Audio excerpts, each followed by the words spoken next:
नया एक्ट हमारा स्टार्ट हो रहा है जो कि है एम्प्लॉय स्टेट इंश्योरेंस एक्ट, जिसे शॉर्ट में हम ईएसआई बोलते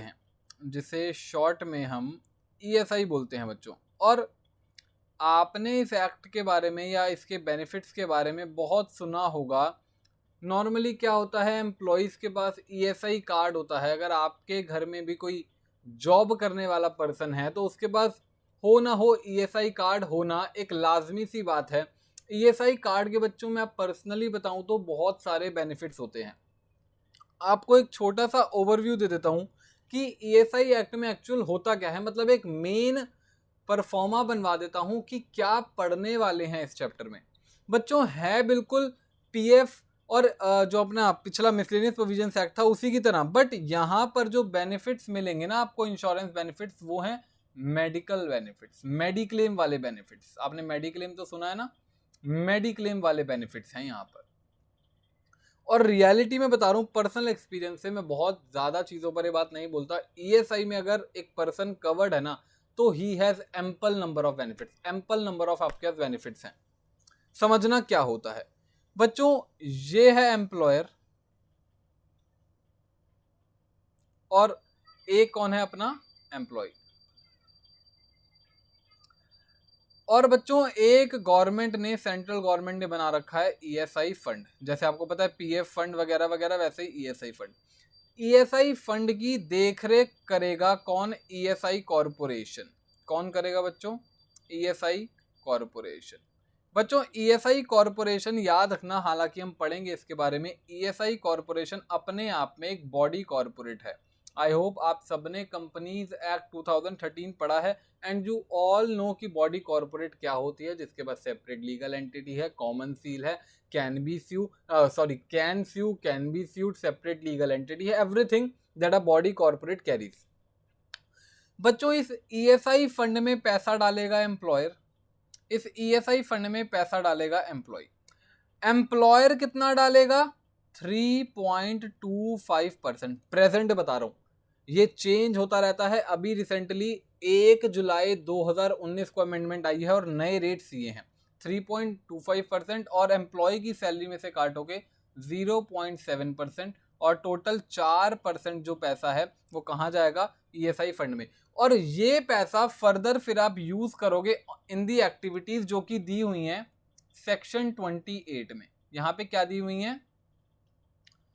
एक्टिविटीज, जो जहां ये पैसा आप यूज करोगे, या फिर कह सकते हो यूटिलाइजेशन ऑफ फंड कहां कहां होगा। ऐसा नहीं कि कुछ भी उठा के कर लिया ना। सेक्शन 28 के अंदर एक्टिविटीज या यूटिलाइजेशन ऑफ फंड्स के सोर्सेज दिए हुए हैं कि यहां पर ईएसआई कॉर्पोरेशन वो पैसा खर्च कर सकती है। अब समझना इसमें एम्प्लॉय का क्या फायदा है। बच्चों एम्प्लॉय का फायदा ये है कि अगर उसे किसी भी तरह की तकलीफ होती है, दुख दर्द होता है, मान लो हाथ में चोट लग गई, पैर फ्रैक्चर हो गया, या मान लो हार्ट अटैक पड़ गया है, सांस लेने में दिक्कत है, लंग्स इन्फेक्शन, हर्ट्स इन्फेक्शन, कोई सी भी किसी भी तरह की दिक्कत है, आपको ईएसआई कार्ड मिल जाएगा। एक क्या मिल जाएगा? एक ईएसआई कार्ड। ईएसआई की प्रॉपर एक वेबसाइट है, वहां पे रजिस्टर करो, एम्प्लॉय का Aadhaar card, pan card, phone number update करो, प्रिंट होकर एक ईएसआई कार्ड आएगा, एम्प्लॉय को दे दो, और एम्प्लॉय से कहो ये ईएसआई कार्ड लेकर किसी भी ईएसआई हॉस्पिटल चला जाए। बच्चों बहुत सारे ईएसआई हॉस्पिटल्स हैं, वहां चला जाए और आपका इलाज मुफ्त होगा। आपका, आपकी फैमिली का इलाज मुफ्त होगा। थोड़े बहुत नॉमिनल खर्चा आता है। बाहर जो चीज़ 10,000 रुपये की है, ईएसआई हॉस्पिटल में वो 1,000 रुपये की हो जाएगी, बाकी सब मुफ्त है। मतलब ईएसआई कार्ड के एम्पल नंबर ऑफ बेनिफिट्स हैं, बहुत सारे बेनिफिट्स हैं, तो आपको एक ईएसआई कार्ड मिल जाएगा। क्या बात समझ में आती है? तो अब हमें क्या क्या पढ़ना है इस चैप्टर में कि 3.25% and 0.75% of what? Of wages. Wages में क्या क्या चीजें आएंगी, क्या क्या चीजें नहीं आएंगी, वो पढ़ना है। ईएसआई फंड की यूटिलाइजेशन जो है सेक्शन 28 में, वो कौन कौन सी बातें हैं, कौन कौन सी चीजें हैं जहां पे फंड यूटिलाइज हो सकता है। ईएसआई कॉर्पोरेशन के पास क्या क्या पावर्स हैं, ईएसआई कॉर्पोरेशन कौन बनाता है, एम्प्लॉयर एम्प्लॉय कौन है, किसको एम्प्लॉयर माना जाएगा, किसको एम्प्लॉय माना जाएगा। ये बात मैं आपको एक बहुत इंपॉर्टेंट अभी बता देता हूं।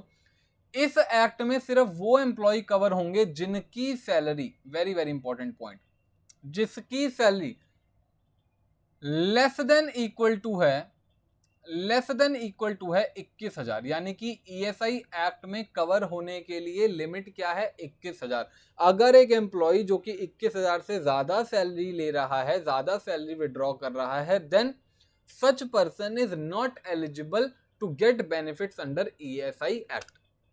अच्छा बताना, कोई ऑर्गेनाइजेशन है जो कहती है हम इसका भेदभाव नहीं करेंगे, हम अपने सारे एम्प्लॉयज को ईएसआई एक्ट बेनिफिट देंगे, हम अपने सारे एम्प्लॉयज को 3.2% कॉन्ट्रीब्यूशन हम देंगे, हम डालेंगे, तो बताना एम्प्लॉयर चाहता है मेरे सारे एम्प्लॉयज ईएसआई एक्ट में कवर्ड रहें, क्या वो कर सकता है? Answer is yes. 21,000 से कम सैलरी वाले तो मैंडेशन है कि उनको करना ही पड़ेगा, एम्प्लॉयर साहब आपको कंट्रीब्यूशन देना ही पड़ेगा, बट आप ज्यादा को भी देना चाहते हो, दो, बहुत अच्छी बात है, हमें कोई दिक्कत नहीं है। क्या बात समझ में आती है? अच्छा बताना, ज्यादा से ज्यादा एम्प्लॉय कवर होंगे उससे फायदा है या नुकसान है? फायदा है। उससे क्या है? फायदा है, ठीक है ना। जितने ज्यादा कवर होंगे उन सबको क्या होगा? सारों को ईएसआई एक्ट का बेनिफिट मिलेगा, और यहां बच्चों बहुत अच्छे बेनिफिट्स मिलते हैं।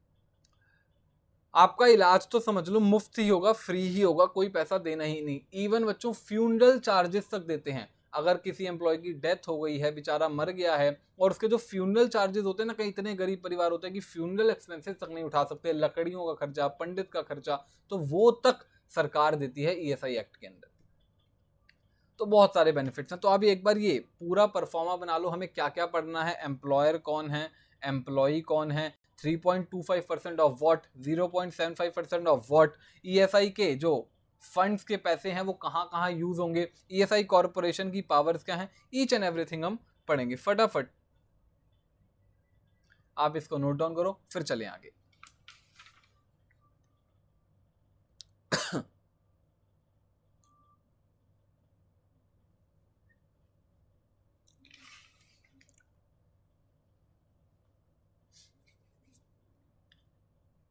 अच्छा बताना, एक एम्प्लॉय है जिसकी सैलरी 22,000 रुपए महीना है, क्या वो ईएसआई एक्ट के अंदर कवर होगा? Answer is no. Answer is no. हाँ, एम्प्लॉयर चाहे तो उसे कवर कर सकता है। क्या सर मार्केट में ऐसे एम्प्लॉयर्स हैं? Answer is yes.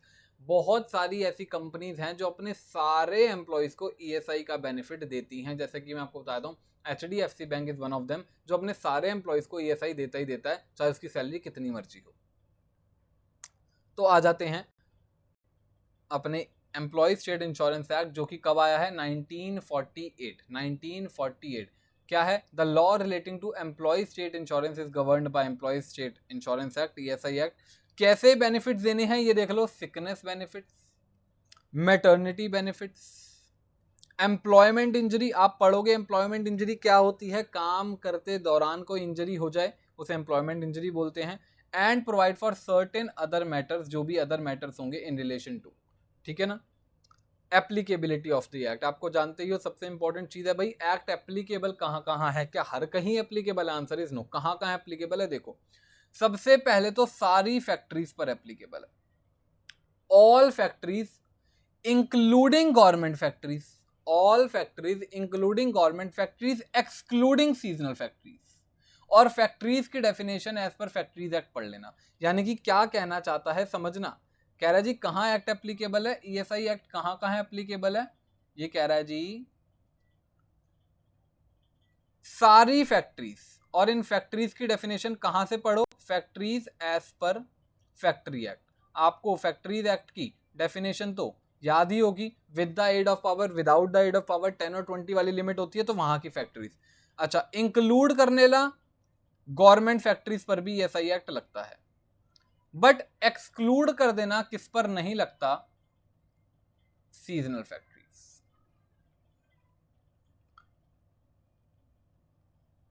क्या बात समझ में आती है? क्या बात समझ में आती है? अच्छा क्या सिर्फ फैक्ट्रीज पर लगता है? नहीं नहीं, आगे भी पढ़ो। ये एक्ट एक्सटेंड कर दिया है शॉप्स पर भी, hotels, restaurants, cinemas, theatres, road motor transport undertakings, newspaper establishment employing 20 or more person, यहां पे लिमिट देती है। यानी कि अदर एस्टेब्लिशमेंट के लिए लिमिट क्या है?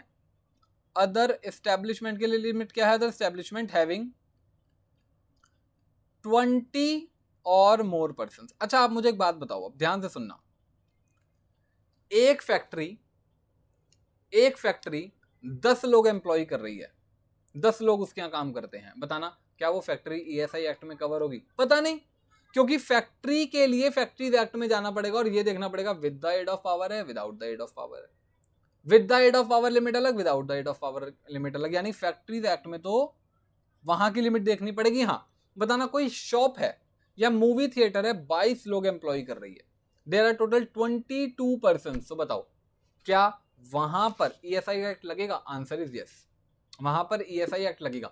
किन किन लोगों पर लगेगा? सर उन लोगों पर लगेगा जिनकी सैलरी 21,000 या 21,000 से कम है। समझना, एक फैक्ट्री में टोटल पर्सन गिन लो, मान लो 22 हैं, तो सब 22 लोगों पर ESI एक्ट एप्लीकेबल नहीं होगा। मान लो इसमें से सिर्फ 10 पर्सन हैं जिनकी सैलरी कितनी है, 10 person having salary of up to ₹21,000, तो कितने लोगों पर लगेगा? हम ये कहेंगे इस फैक्ट्री पर तो उस फैक्ट्री पर उस शॉप और एस्टेब्लिशमेंट पर ये एक्ट लगेगा। यानी कि हम ये बोलेंगे, ध्यान से सुनना, हम ये बोलेंगे कि इस फैक्ट्री पर, मैं फैक्ट्री क्यों लिख रहा हूँ, आई एम रियली सॉरी, मैं एग्जांपल चेंज कर रहा हूँ। फैक्ट्री का तो बात ही नहीं कर रहे ना, क्योंकि फैक्ट्री के लिए तो हमें फैक्ट्री एक्ट में जाना है। मैं कह रहा हूँ एक शॉप है, 22 लोग एम्प्लॉय कर रही है, तो उस शॉप पर ये एक्ट लगता है, ये बोलेंगे।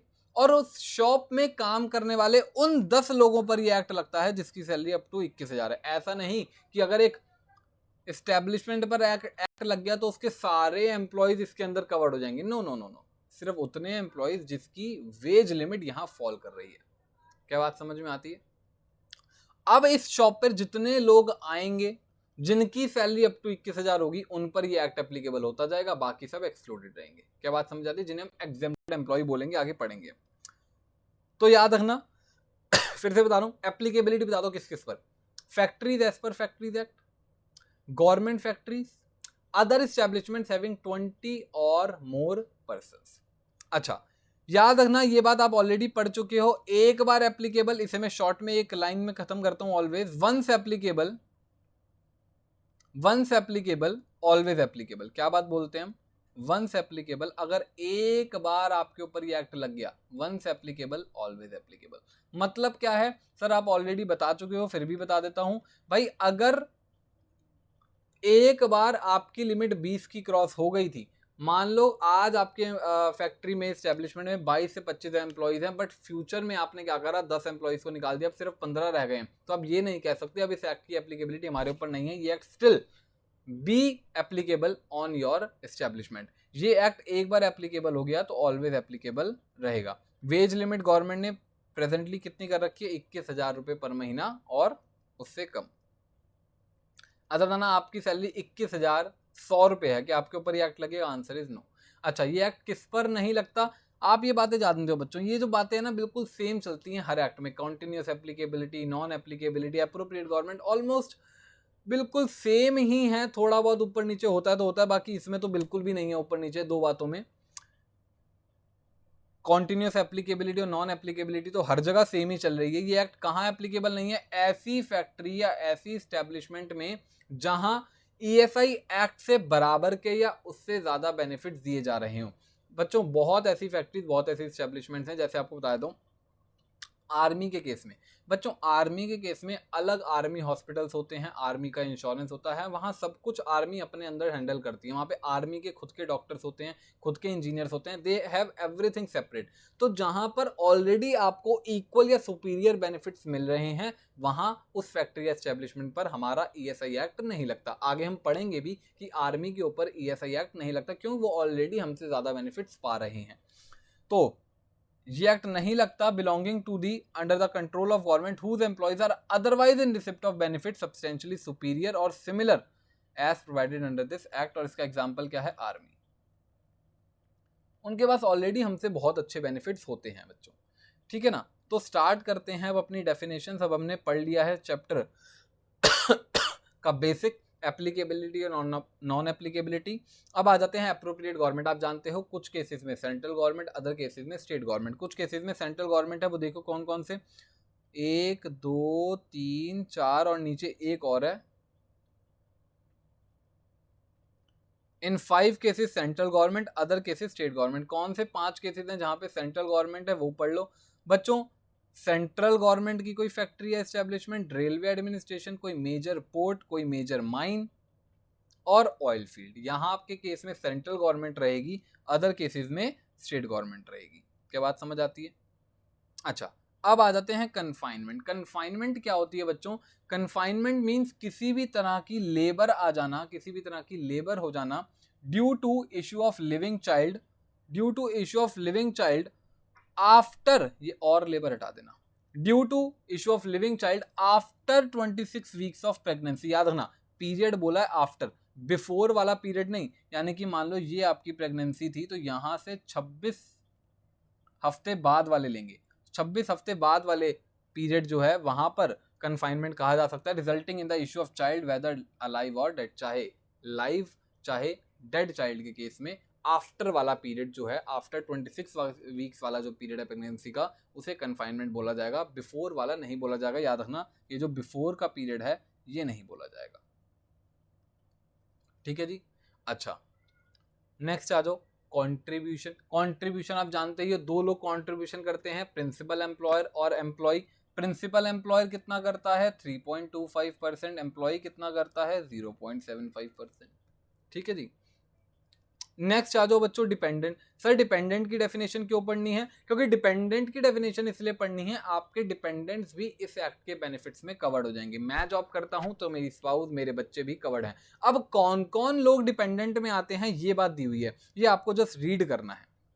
आपको बस क्या करना है? रीड करना है। इसमें समझाने वाला तो कुछ है नहीं। जो लोग डिपेंडेंट की डेफिनेशन में हैं उनको ईएसआई एक्ट के बेनिफिट्स मिलेंगे, जो लोग डिपेंडेंट की डेफिनेशन में नहीं है उनको ईएसआई एक्ट के बेनिफिट्स नहीं मिलेंगे।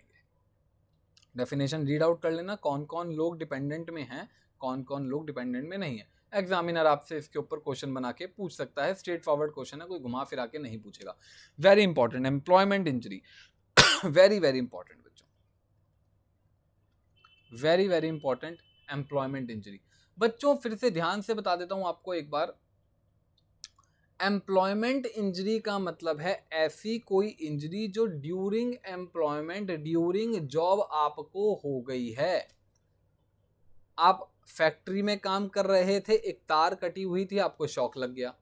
फैक्ट्री में काम कर रहे थे, पंखा चल रहा था, गिर पड़ा। फैक्ट्री में काम करते करते आपकी आईसाइट वीक हो गई है, तो this is called employment injury, जो जॉब के दौरान आपको हो गई है। Personal injury to an employee caused by accident or an occupational disease arising out in the course of his employment being an insurable employment, मतलब जो लोग इस एक्ट में कवर्ड हैं, being an insurable employment whether the accident occurs or the occupational disease is contracted with or outside the limits of India। ऐसा नहीं कि India में ही काम कर रहे हो तभी एम्प्लॉयमेंट इंजरी मानी जाएगी। आप ऑफिस के काम से आउट ऑफ इंडिया गए थे, वहां पे कोई इंजरी हो गई, वो भी एम्प्लॉयमेंट इंजरी मानी जाएगी। अब इसमें बहुत एक इंटरेस्टिंग बात बताता हूं। आप घर से निकले, ये आपका घर है, और घर से निकल के अपने ऑफिस तक गए। अब ऑफिस से निकल के कहाँ जाओगे? वापस घर जाओगे, यानी कि ये आपकी रोज पटरी चलेगी, ऑफिस से घर से ऑफिस।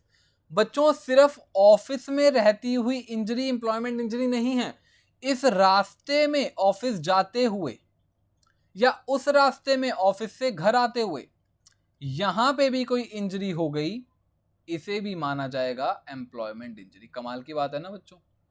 अच्छा बताना, आप मुझे सोच के बताना, इसको एम्प्लॉयमेंट इंजरी मानने से आपका दायरा, आपके बेनिफिट्स बढ़ गए हैं या कम हो गए हैं? ऑब्वियस सी बात है सर, बढ़ गए हैं। जितनी ज़्यादा चीज़ें यहाँ कवर करेंगे उतने ज़्यादा बेनिफिट्स एम्प्लॉय को मिलेंगे, और जितने ज़्यादा बेनिफिट्स एम्प्लॉय को मिलेंगे उतनी ज़्यादा हैप्पीनेस होगी। ऑब्वियसली देखा जाए तो ये सारे सोशल लॉज ही तो हैं। हम सोसाइटी में खुशियाँ देना चाहते हैं, थोड़ा सा उनका बर्डन कम करना चाहते हैं। कहने को इंडस्ट्रियल लॉज कहा जाता है, बट सोसाइटी के बेनिफिट के लिए ये लॉज बनाए गए हैं। सोशल लॉज ज़्यादा अच्छा रहेगा। तो मैं क्या कह रहा हूं, एम्प्लॉयमेंट इंजरी इंक्लूड, समझना ध्यान से, ऑफिस में काम करते टाइम, ऑफिस से घर जाते टाइम, घर से ऑफिस जाते टाइम, या इवन आउटसाइड इंडिया गए हुए हो ऑफिस के काम से, वो भी एम्प्लॉयमेंट इंजरी मानी जाएगी। अब आपसे एक क्वेश्चन है मेरा मैं आपसे कहता हूं, एक ऑफिस में, एक ऑफिस वालों ने फुटबॉल मैच रखा, दो डिपार्टमेंट्स के बीच में एक स्पेसिफिक डेट में स्पेसिफिक टाइम पर स्पेसिफिक वेन्यू पर फुटबॉल मैच रखा कि इस दिन यहाँ पर आ जाना, दो डिपार्टमेंट्स के बीच में फुटबॉल मैच खेला जाएगा। ठीक है, एक एम्प्लॉय अब फुटबॉल मैच खेलने जा रहा था, स्टेडियम में जा रहा था, रास्ते में उसका एक्सीडेंट हो गया, बाइक एक्सीडेंट हो गया। अब वो कहता है जी ये तो जो इंजरी हुई है ये एम्प्लॉयमेंट इंजरी है और इसको ईएसआई एक्ट के अंडर कवर करा जाए, मतलब ईएसआई एक्ट के अंडर इसको कवर करा जाए। कॉर्पोरेशन कह रहा है जी नहीं, ये एम्प्लॉयमेंट इंजरी नहीं है, हम इसके बेनिफिट्स नहीं देंगे आपको। फिर से वो कह रहा है जी एम्प्लॉयमेंट इंजरी है, मैं तो ऑफिस के काम से जा रहा था। कॉर्पोरेशन कह रहा है जी ये सही के अंदर ये कवर नहीं होगी। बताओ, आप सोच के बताओ, वो फुटबॉल मैच खेलने जा रहा था जो कि ऑर्गेनाइज्ड बाय ऑफिस ही था, ऑर्गेनाइज्ड बाय एम्प्लॉयमेंट ही था, क्या उसे एम्प्लॉयमेंट इंजरी माना जाए या ना माना जाए? जल्दी से सोच के बताओ, क्या उसे एम्प्लॉयमेंट इंजरी माना जाए या ना माना जाए?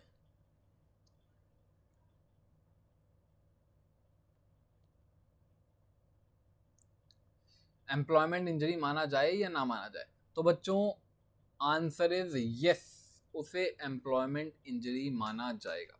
भाई वो ऑफिस के ही जुड़े हुए काम को करने जा रहा था तो उसे एम्प्लॉयमेंट इंजरी माना जाएगा। यानी कि इन शॉर्ट समझ लो, कोई भी ऐसी इंजरी जो जॉब से रिलेटेड थी, जो किसी भी तरह जॉब से रिलेटेड थी, उस हर इंजरी को एम्प्लॉयमेंट इंजरी माना जाएगा। Are you getting my point? Next, very important definition, again very important definition, that is of employee, 2 clause 9। ध्यान से देखना, ज्यादा अंदर घुसने की जरूरत नहीं है, सिंपल सिंपल बता दे रहा हूं। ऐसा पर्सन जो डायरेक्टली प्रिंसिपल एम्प्लॉयर ने एम्प्लॉय करा हो, प्रिंसिपल एम्प्लॉयर ने हायर करा हो, वो भी एम्प्लॉय है। इमीडिएट एम्प्लॉयर ने हायर करा हो, वो भी एम्प्लॉय है। टेम्परेरी कोई काम कर रहा है, आपको अपनी सर्विसेज दे रहा है, वो भी एम्प्लॉय है। प्रिंसिपल एम्प्लॉयर कौन है? जिसके ऊपर अल्टीमेट रिस्पॉन्सिबिलिटी है उस फैक्ट्री की एस्टेब्लिशमेंट की। इमीडिएट एम्प्लॉयर कौन है? जिसको प्रिंसिपल एम्प्लॉयर ने रखा है कि आप मेरे सुपरविजन के अंडर रहकर ये काम करोगे। तो अगर उस इमीडिएट एम्प्लॉयर ने वो काम करने के लिए अदर कुछ बंदे रखे हैं तो उसे क्या बोलेंगे? वो भी एम्प्लॉय है और इमीडिएट एम्प्लॉयर से हायर किए हुए भी एम्प्लॉय है। मतलब इन शॉर्ट, इमीडिएट एम्प्लॉयर ने भी कोई पर्सन हायर करे हैं काम करने के लिए तो वो भी एम्प्लॉय हैं। प्रिंसिपल एम्प्लॉयर ने हायर करे हैं, वो भी एम्प्लॉय हैं। टेम्परेरी एम्प्लॉय तो ऑलरेडी एम्प्लॉय की डेफिनेशन में आ ही रहे हैं। इंक्लूड कर देना एडमिनिस्ट्रेशन वर्क करने वाले लोग। एडमिनिस्ट्रेशन वर्क करने वाले लोग कौन है? एग्जाम्पल दे रखा है, परचेज ऑफ रॉ मटेरियल्स कर रहा है कोई, डिस्ट्रीब्यूशन कर रहा है कोई प्रोडक्ट्स की, इन सब को भी क्या कर देना? इंक्लूड कर देना। अप्रेंटिस को भी इंक्लूड कर देना। Any person engage as apprentice, apprentice आप समझते हो मतलब ट्रेनी, बट हाँ कोई भी ऐसा ट्रेनी जो कि अप्रेंटिस एक्ट में आ रहा हो उसको यहां कवर मत करना, वो उसी एक्ट के थ्रू चलेंगे। अप्रेंटिस एक्ट में आने वाले ट्रेनी मैं आपको ऑलरेडी बता चुका हूं, आईटीआई करते हैं बच्चे, डिप्लोमा, या फिर होटल मैनेजमेंट के ट्रेनी, इनको अप्रेंटिस एक्ट में कवर करा जाता है। तो यानी कि इन शॉर्ट जो लोग अप्रेंटिस एक्ट में कवर्ड हैं वो ईएसआई एक्ट में कवर्ड नहीं होंगे, जो लोग अप्रेंटिस एक्ट में कवर्ड नहीं हैं वो ईएसआई एक्ट में कवर्ड होंगे। तो एक बार एम्प्लॉय की डेफिनेशन रिवाइज करते हैं। ऐसे बंदे जो प्रिंसिपल एम्प्लॉयर ने रखे हैं वो एम्प्लॉय हैं। ऐसे बंदे जो कि इमीडिएट एम्प्लॉयर ने रखे हैं वो एम्प्लॉय हैं। ऐसे बंदे जो कि टेम्परेरी आते हैं काम करने वो भी एम्प्लॉय हैं। कोई एडमिनिस्ट्रेशन वर्क करने आता है वो भी एम्प्लॉय है। कोई अप्रेंटिस है जो कि अप्रेंटिस एक्ट में कवर्ड नहीं होता वो भी एम्प्लॉय है, प्रोवाइडेड दैट इन सबकी सैलरी मोर देन 21,000 नहीं है। प्रोवाइडेड दैट इनकी सैलरी मोर देन 21,000 नहीं है, यानी कि इन सबकी सैलरी अप टू 21,000 है तो यहाँ के एम्प्लॉय के डेफिनेशन में कवर्ड है, अदरवाइज कवर्ड नहीं है। और मैंने आपको पहले ही बता दिया था, इंडियन नेवी के लोग, मिलिट्री के लोग, एयर फोर्सेज में ये लोग कवर्ड नहीं है, ये हो गए एक्सक्लूड। फिर से कौन कौन कवर्ड है? प्रिंसिपल एम्प्लॉयर के हायर किए हुए लोग, इमीडिएट एम्प्लॉयर के हायर किए हुए लोग, टेम्परेरी एम्प्लॉयज, एडमिनिस्ट्रेशन वर्क करने वाले, apprentice not covered under apprentice act, and all these which are drawing salary up to ₹21,000, excluding कौन कौन? जिनकी 21,000 से सैलरी ज्यादा है एंड आर्मी के लोग, ये सब एक्सक्लूडिंग है। क्या बात समझ में आती है?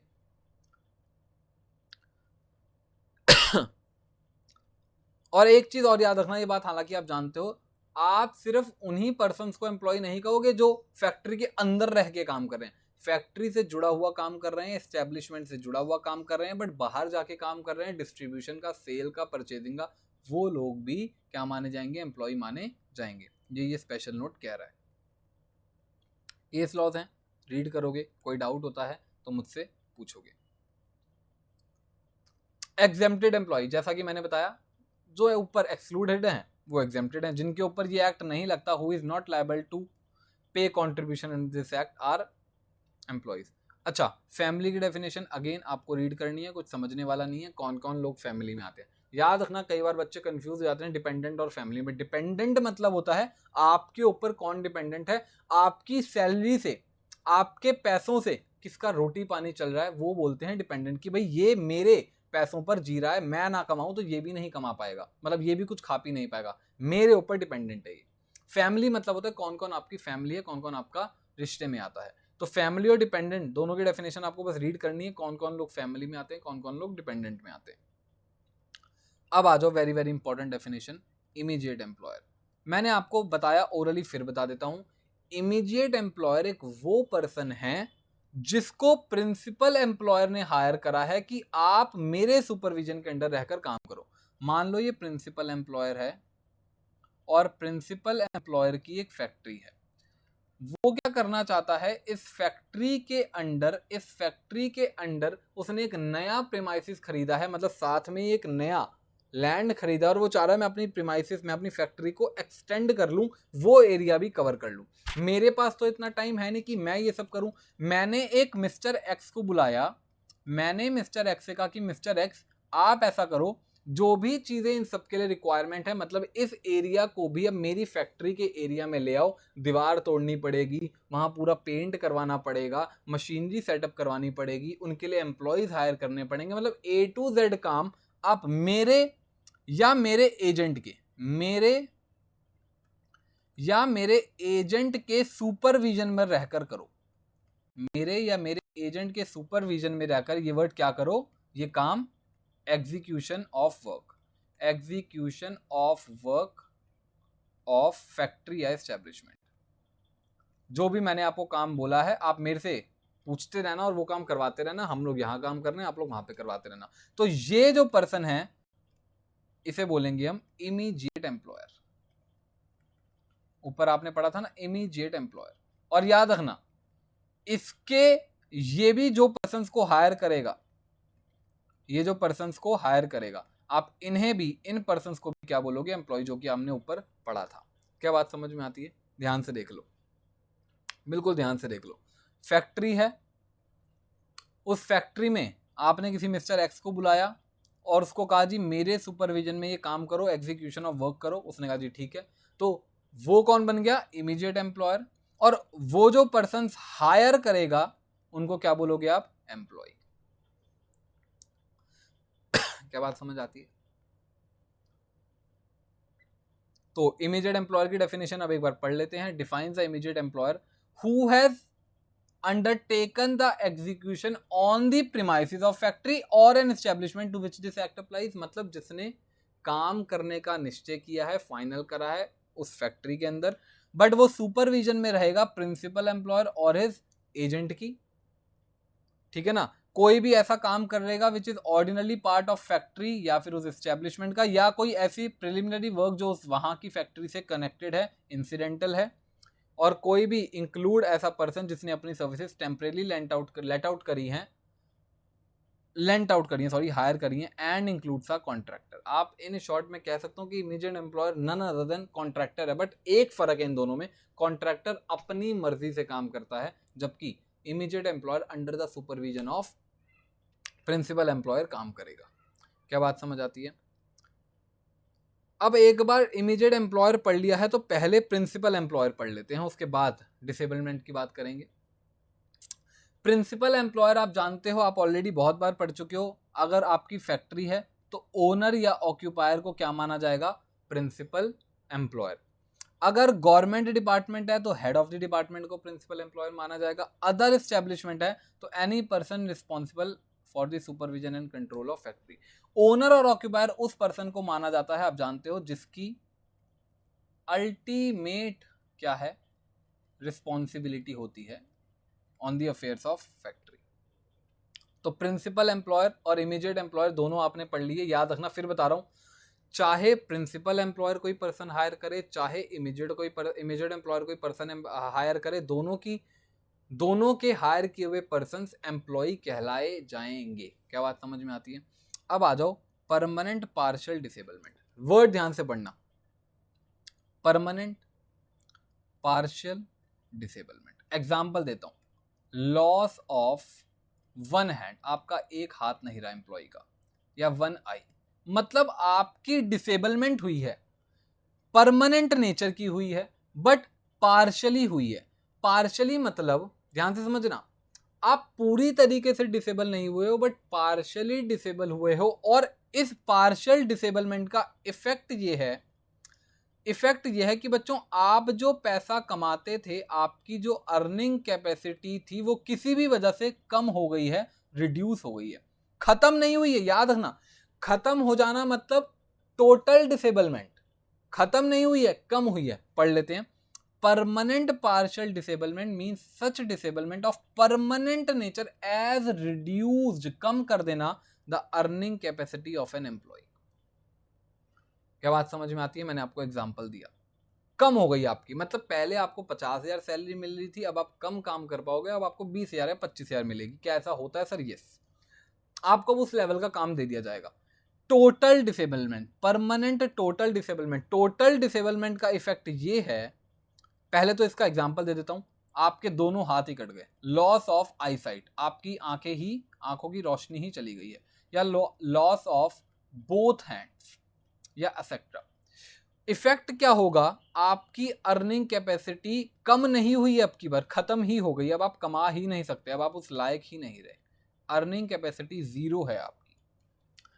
Permanent total disablement means such disablement of permanent nature as incapacitates, मतलब आपकी एबिलिटी रही नहीं, इनकैपेसिटी हो गई। अब incapacitates an employee for all work which he was capable of performing at the time of accident.